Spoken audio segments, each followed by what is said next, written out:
LB Nagar BRS విస్తృత స్థాయి సమావేశంలో మాజీ మంత్రి హరీష్ రావు మాట్లాడుతున్నారు. లైవ్ లో చూద్దాం.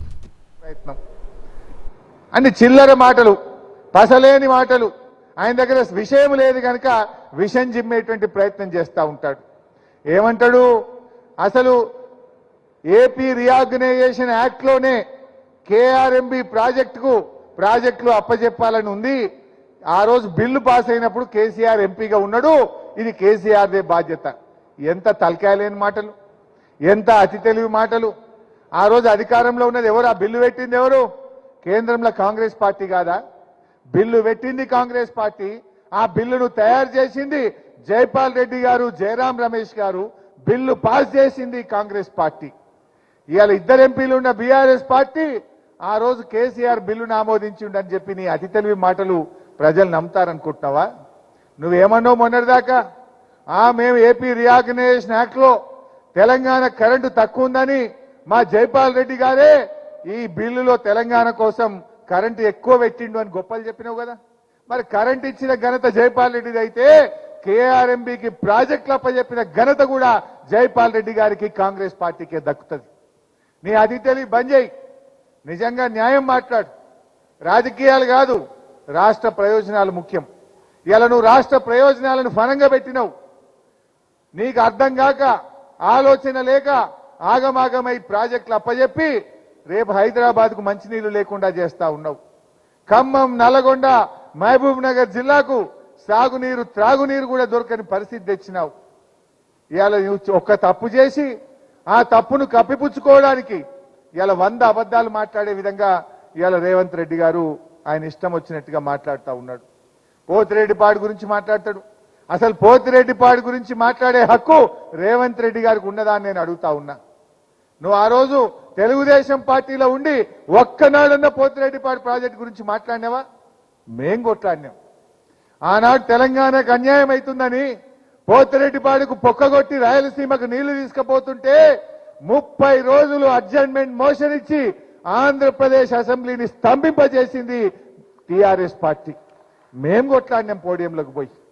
ఆనాడు మా మంత్రి పదవులు ఒక్క ఏడాదికే రాజశేఖర రెడ్డి గారి కేబినెట్ లో మంత్రులుగా ఉన్న నేను గాని, నాయన్ నరసింహారెడ్డి గారు గాని మా తెలంగాణకు అన్యాయం చేసే ఈ కాంగ్రెస్ ప్రభుత్వంలో మేము ఉండమని ఒక ఏడాదికే మంత్రి పదవులను గడ్డిపోచల్లాగా మీ కాంగ్రెస్ ముఖం మీద విసిరేసి బయటకు పోయిన వాళ్ళం మేము.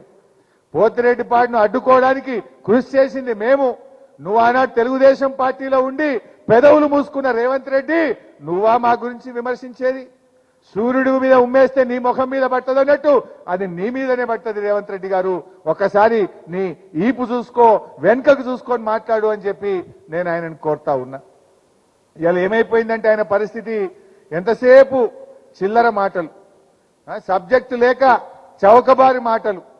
ఆయన ఇవాళ పొద్దున ఓ మీటింగ్ పోయిండు. వెంకయ్య నాయుడు గారికి వారికి పద్మవిభూషణ్ అవార్డు వస్తే సన్మానానికి పోయిండు. ఏం చెప్పిండు వెంకయ్య నాయుడు గారు? రేవంత్ రెడ్డికి హితవు పలికిండు.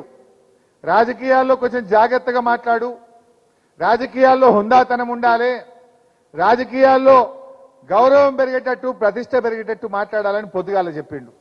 మధ్యాహ్నం వచ్చిండు సెక్రటరియట్లో మళ్ళీ అన్ని చిల్లర మాటలు మాట్లాడుతుండు, అసభ్యకరంగా మాట్లాడుతుండ్రు. అసలు చిన్నపిల్లలు ఎవరన్నా టీవీ చూస్తే రాజకీయాలంటేనే వాళ్లకు మరి అసహ్యం కలిగే విధంగా ఇవాళ ఈయన భాష ఉన్నది.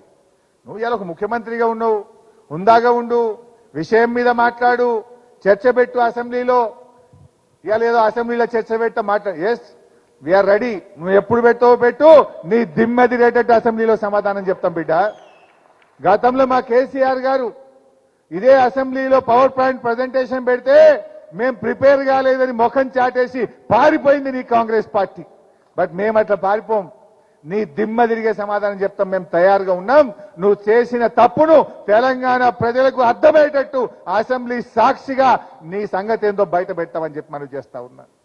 ఇలా వాళ్ళకి ఏమైపోయిందంటే నోటికొచ్చినట్టు మాట్లాడు.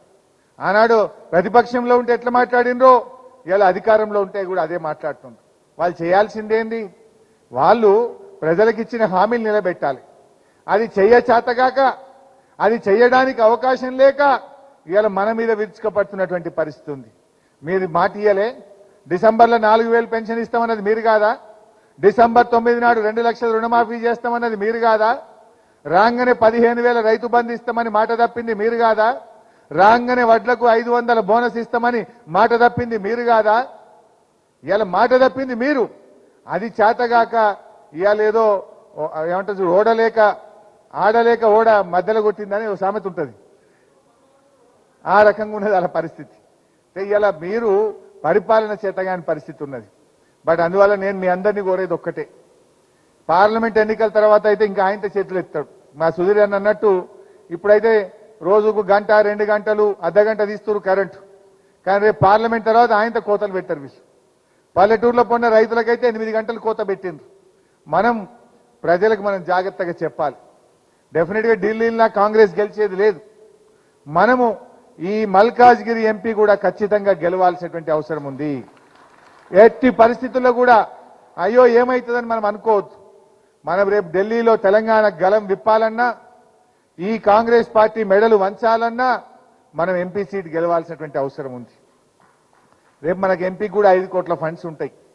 మన కార్యకర్తలకు ఏదైనా చిన్న చిన్న వర్క్స్ ఉన్నా, ఏదన్నా మీరు ప్రజలకు ఇచ్చిన కమిట్మెంట్ ఉన్నా మనం చేసుకోవడానికి మనకు అవకాశం ఉంటుంది.